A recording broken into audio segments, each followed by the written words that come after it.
तो super seven arts class में आप सभी का स्वागत है। हम क्वेश्चन बैंक 2020 फर्स्ट सिटिंग आज देखेंगे ऑब्जेक्टिव क्लास 10th का। तो सामाजिक विज्ञान क्लास 10th जो है ऑब्जेक्टिव देखना है। तो देखिए ऑब्जेक्टिव का कुछ हमने क्या किया बताया कि कुछ रूल हम अभी बताएंगे। एक मिनट रुकिए। तो इसमें कहता है कि प्रश्न संख्या 1 से 48 तक प्रत्येक प्रश्न के साथ 4 विकल्प दिए गए हैं जिनमें से एक सही है। अपने द्वारा चुने गए सही विकल्प को ओ मार्कशीट पर चिन्हित करें और केवल 40 प्रश्न के ही उत्तर क्या करना है, हमको देना है, जो एक एक नंबर का होगा। आप लोग जानते हैं कि मेरा सामाजिक विज्ञान जो है क्या होता है, 80 नंबर का एग्जाम होता है, 20 नंबर का प्रैक्टिकल होता है। तो चलिए क्वेश्चन देखते हैं कि पहला क्वेश्चन हम लोग का क्या कर रहा है कि संघ राज्य की विशेषता नहीं है। तो संघ राज्य का विशेषता नहीं है किसमें, तो इकहरी शासन व्यवस्था में जो है संघ राज्य का विशेषता नहीं है। उसके बाद 2 नंबर क्वेश्चन कहता है कि संघ सरकार का उदाहरण है। संघ सरकार का उदाहरण है, तो संघ सरकार का उदाहरण कौन है, अमेरिका। अमेरिका जो है संघ सरकार का क्या है, उदाहरण है। तो 3 नंबर क्वेश्चन कहता है 3 नंबर के बिहार में संपूर्ण क्रांति का नेतृत्व निम्न में से किसने किया। तो बिहार में संपूर्ण क्रांति का नेतृत्व जयप्रकाश नारायण ने किए थे। कौन, जयप्रकाश नारायण ने किए थे। उसके बाद 4 नंबर क्वेश्चन है कि लोकतांत्रिक व्यवस्थाओं ने निम्न में किन मुद्दे पर सफलता पाई। कहने का है कि लोकतांत्रिक व्यवस्थाओं ने निम्न में किन मुद्दे पर सफलता पाई। तो लोगों के टकरावों को समाप्त कर दिया। क्या कर दिया, लोगों के बीच जो टकराव था उसको समाप्त कर दिया। उसके बाद सुदूर संवेदी उपग्रह का प्रयोग किस लिए होता है।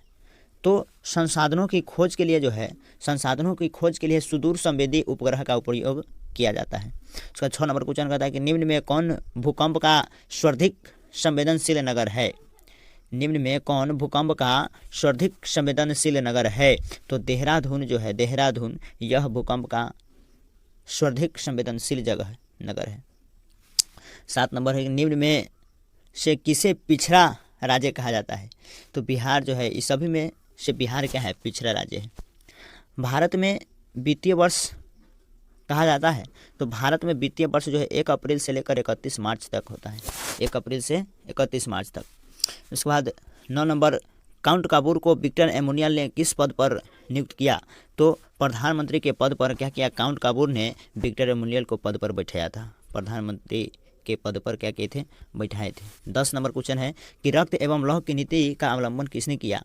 तो रक्त एवं लौह की नीति का अवलंबन बिस्मार्क ने किया था। उसके बाद 11 नंबर है कि साम्यवादी शासन का पहला प्रयोग कहाँ हुआ था। साम्यवादी शासन का पहला प्रयोग कहाँ हुआ था, तो रूस में हुआ था। कहाँ पर, रूस में। उसके बाद 11 नंबर के बोल्शेविक क्रांति कब हुई। बोल्शेविक क्रांति कब हुई, तो बोल्शेविक क्रांति नवंबर 1917 में हुआ, नवंबर 1917 में। उसके बाद 13 नंबर क्वेश्चन है कि कांटी तापीय विद्युत परियोजना किस जिला में स्थापित है। कहते हैं कि कांटी तापीय विद्युत परियोजना किस जिला में स्थापित है। तो मुजफ्फरपुर में जो है क्या है, कांटी तापीय विद्युत परियोजना स्थित है। उसका 14 नंबर क्वेश्चन है कि रेल वर्कशॉप कहाँ स्थित है। तो रेल वर्कशॉप जो है कहाँ पर है, जमालपुर में है।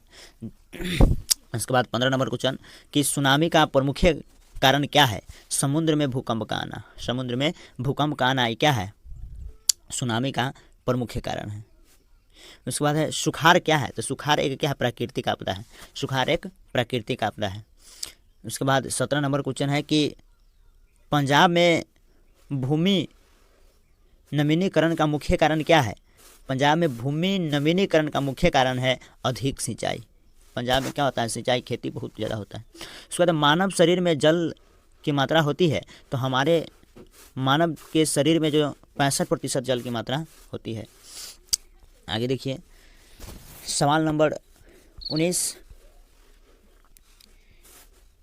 निम्न में जीवों में कौन केवल भारत में पाया जाता है।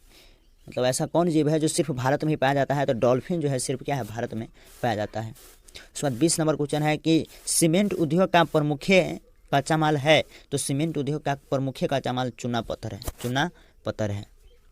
उसके बाद 21 नंबर क्वेश्चन यहाँ पर गलती है, लीलिए नहीं होगा। द्वितीय महायुद्ध के बाद यूरोप में कौन सी संस्था का उदय आर्थिक दुष्प्रभावों को समाप्त करने के लिए हुआ था? तो कहते हैं कि द्वितीय विश्व युद्ध के बाद, जब दूसरा विश्व युद्ध खत्म हुआ, उसके बाद यूरोप की कौन सी संस्था उदय आर्थिक दुष्प्रभावों को समाप्त करने के लिए हुआ था? तो यूरोपीय संघ। किसका हुआ था? यूरोपीय संघ का।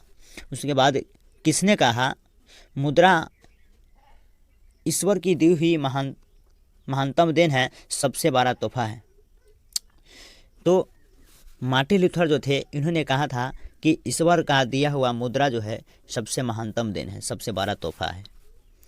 उसके बाद 23 नंबर है कि भारत में मतदान होने की न्यूनतम आयु क्या है? आप सभी को मालूम होगा, 18 वर्ष।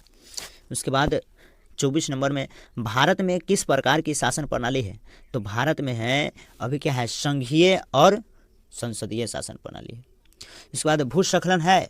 25 नंबर क्वेश्चन कहता है कि भूस्खलन है, तो भूस्खलन क्या है? एक प्राकृतिक आपदा है। क्या है? प्राकृतिक आपदा है।